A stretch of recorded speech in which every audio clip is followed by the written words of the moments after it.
Serious, HR recruiters, what is the most memorable impressive thing you have seen a prospective new hire negotiate for? I remember one director getting paid a salary of £100,080 which seemed to be solely so that he could go around saying his salary was over £100k. I had a senior engineer who was a huge college football fan actually negotiate to add a clause in his contract guaranteeing the Friday before and the Monday after the Iron Bowl as paid days off, not to count against his other allotted vacation time. Full stop. I was surprised they agreed to it.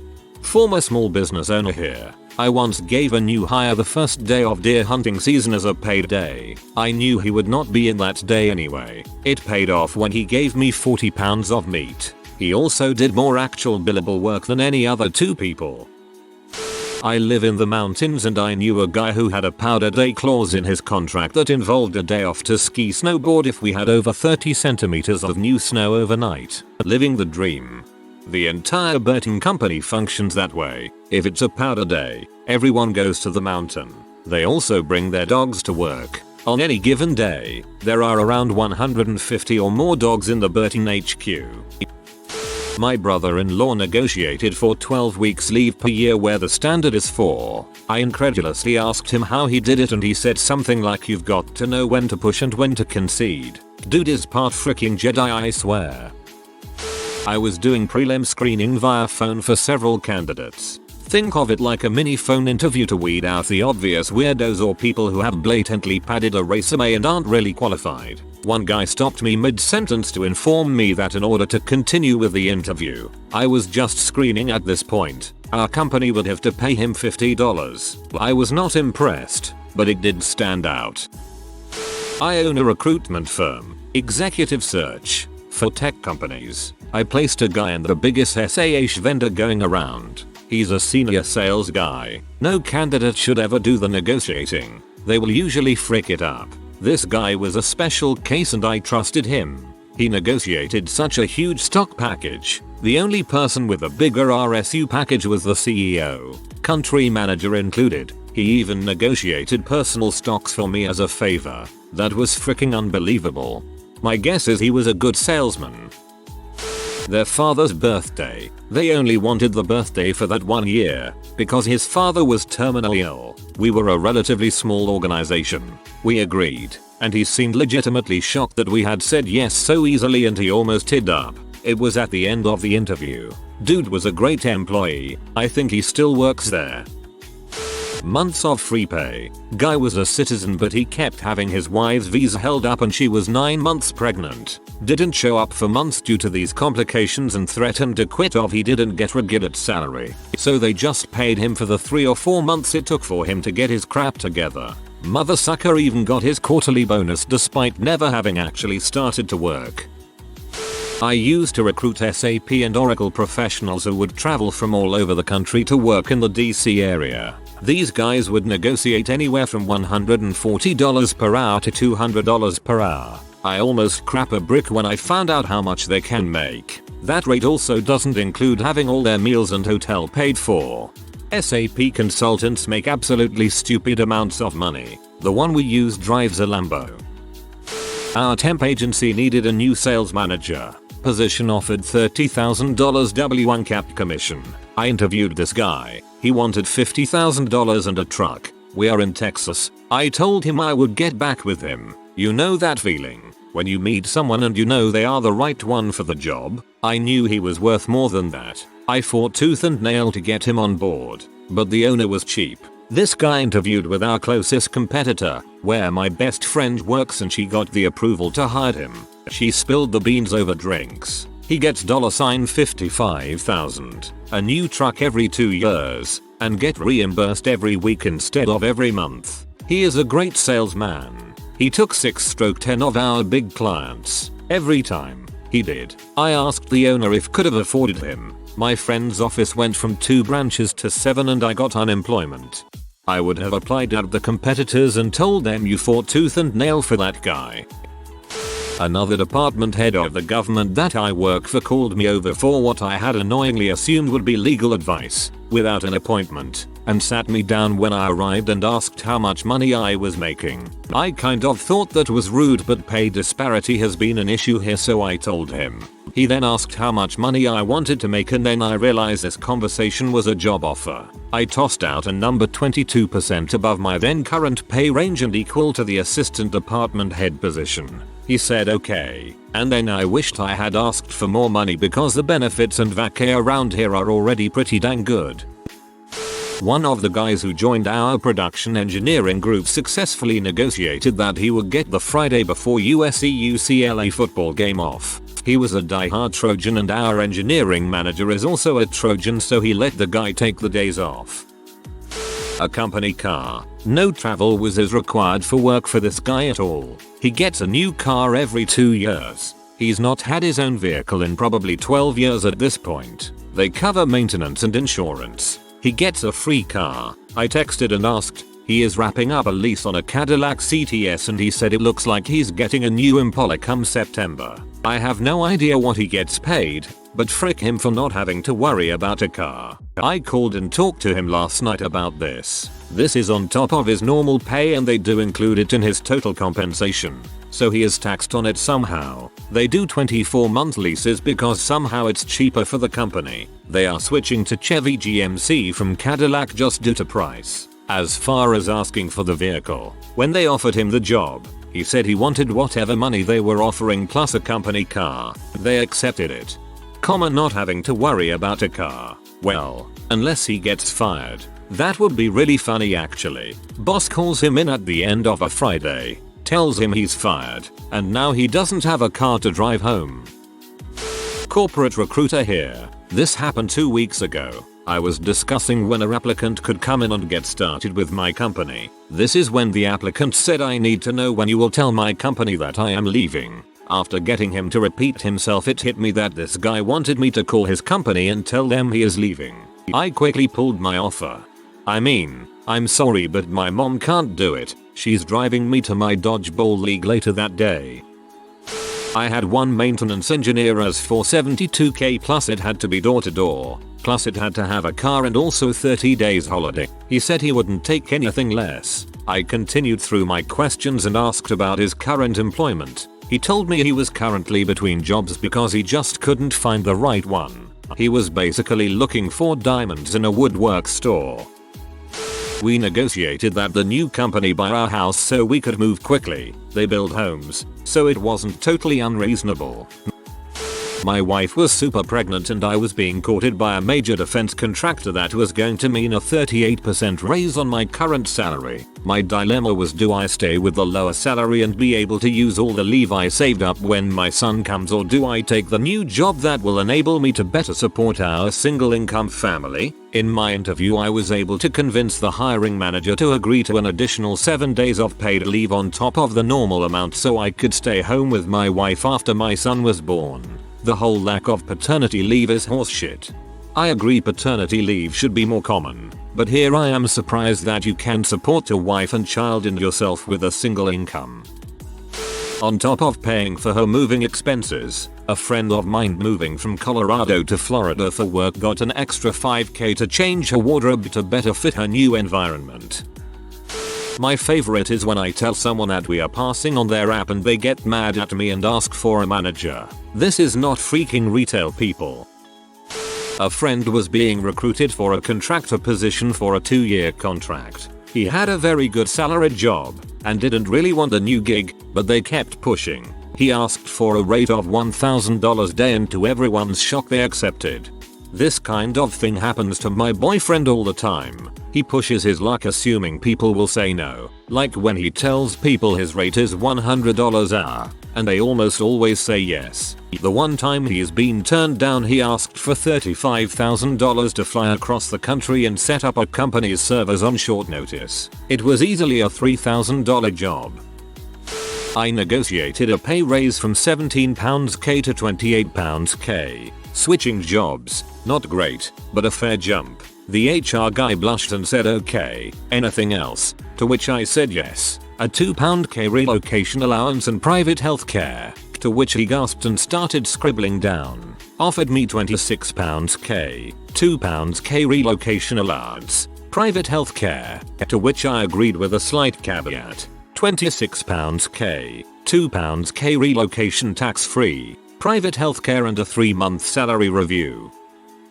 I work for a human rights foundation where the people have crazy entitlement issues. One lady from Eastern Europe, we offered a job in New York but her visa got denied. While we worked out the issue with the government, we had her start work in Budapest. Now, Budapest has seriously low cost of living and labor in comparison to New York, so we offered her the Budapest salary until she eventually moved to NYC when we would bump it up to NYC salary. She had already rented out an apartment in New York before getting her visa. Didn't think that was even possible, so she managed to negotiate working in Budapest on a New York salary, 4 times what Budapest staff she sits next to are earning, plus double relocation to each country and accommodation for the entire time she's in Budapest. Personally, I would have said no. She was stupid enough to rent an apartment without having a visa, that's her problem. Another one. As part of our relocation package, we offer 2 weeks accommodation in either our corporate apartment or a hotel in the countries we don't have one.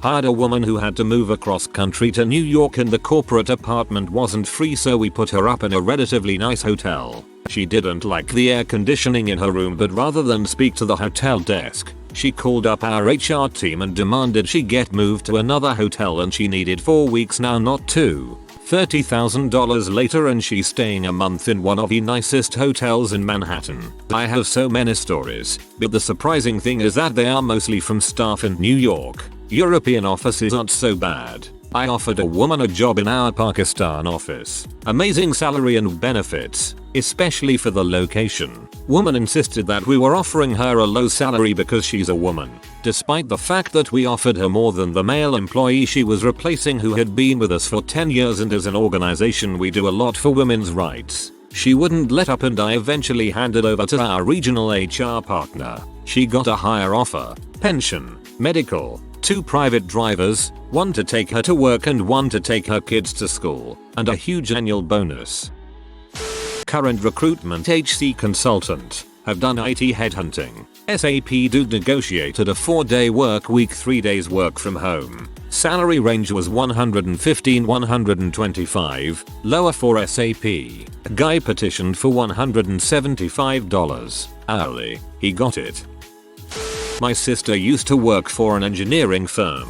They were hiring entry-level engineer positions and received an application from a foreign-trained engineer with 15-20 years experience. His education didn't carry over, so he was limited in the position he was allowed to work. The interview went well. He was very experienced and knowledgeable. My sister in the other interview panel was impressed. They asked if he had any questions and he pulled out a 3-page proposal to make him VP of development or create that department for him if it didn't already exist. Proposed a salary range, 8 weeks paid vacation, benefits and expectations on the size complexity of his team. They told him that they couldn't meet any of his demands, that not even the CEO got 8 weeks vacation, and that the only position on the table was entry-level engineer. They did say that anything could happen over the years and that becoming VP was a great aspiration to have. My sister's boss gave him a tour, where he asked which office they were going to give him. He didn't get the job somehow.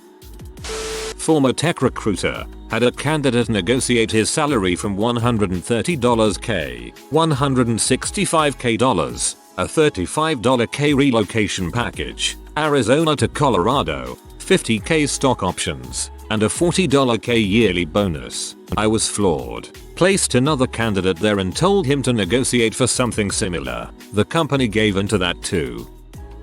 A car. Yep, you heard me, a car. He was applying to a semi-skilled position that most people with an associate degree can perform with ease. He carried a bachelor's degree in pre-law but was applying for a job that had no legal duties whatsoever, not even clerk paperwork. He was applying for a call center supervisor job. He said to get him and everything he has to offer, he would need a vehicle provided to him so that he could ensure he was at work half hour early and left 10 minutes after his shift. He had a car already but felt the company should provide all the main bosses with one. When I explained his position was 1 step above entry, and there was no chance for a car allotment, fuel reimbursement or even a free car wash, as it's the employee's job to get to work, not the company's, he got upset and walked out.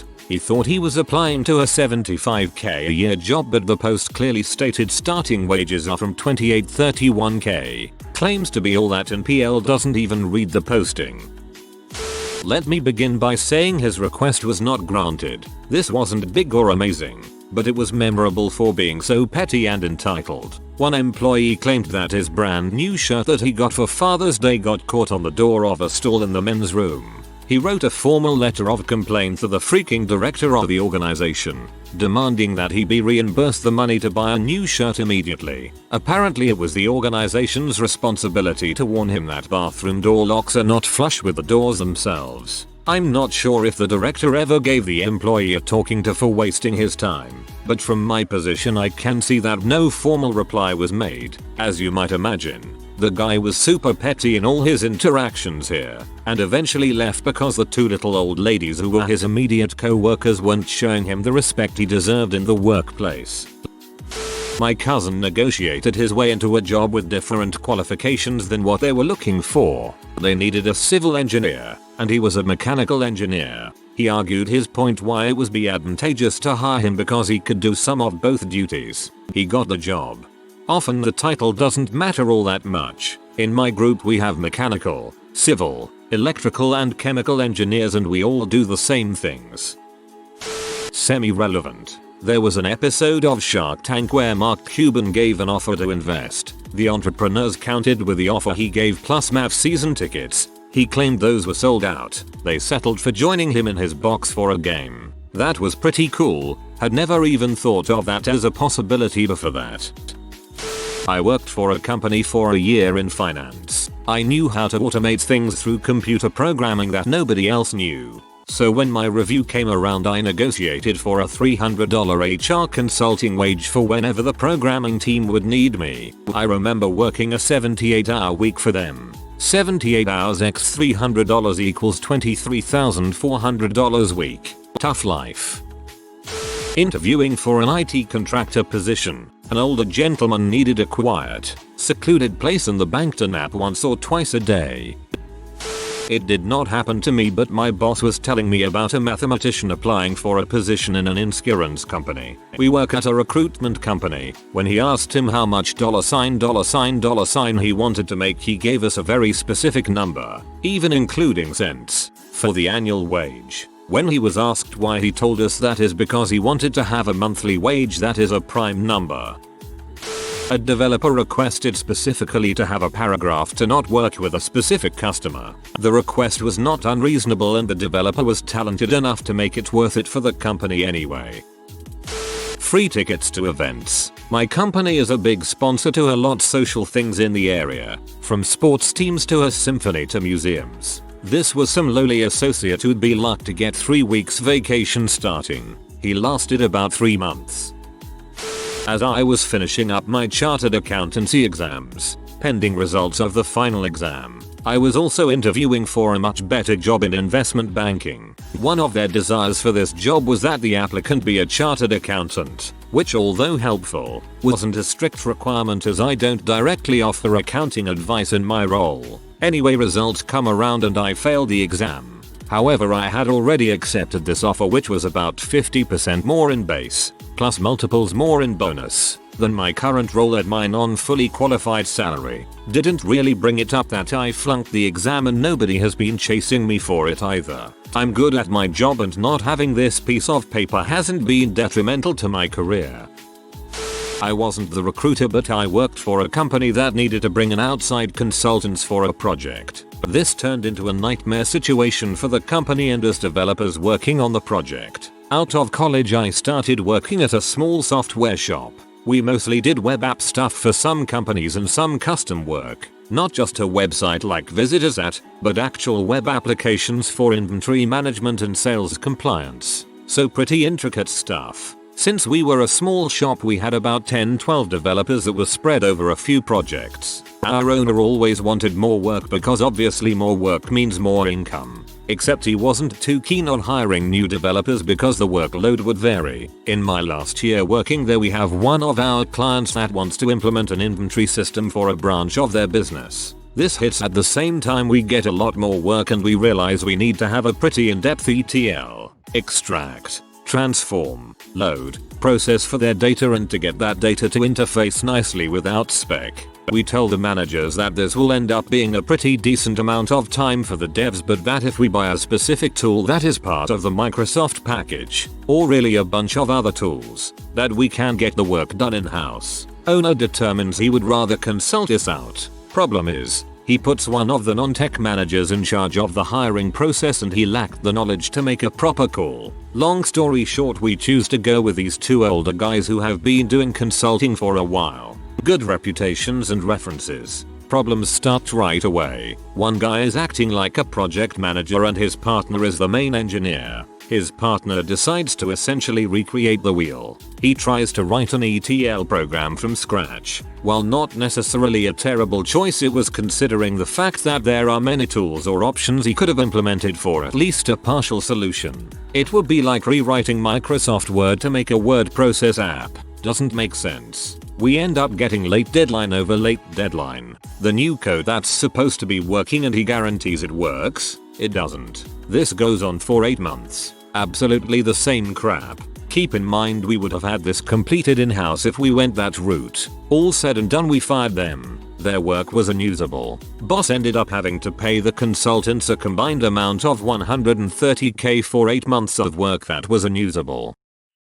Recently a candidate were asking specific details as to how much time outside of office hours will be spent on social activities with the company. The candidate returned to this topic several times to a point where I decided I did not want to proceed with the candidate. Memorable, not impressive.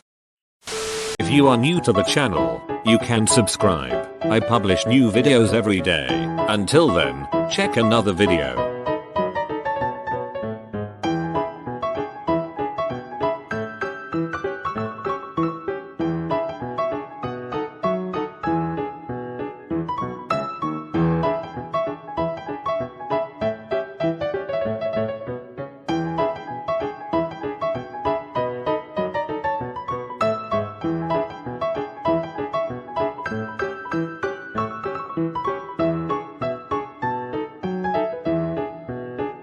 Bye for now.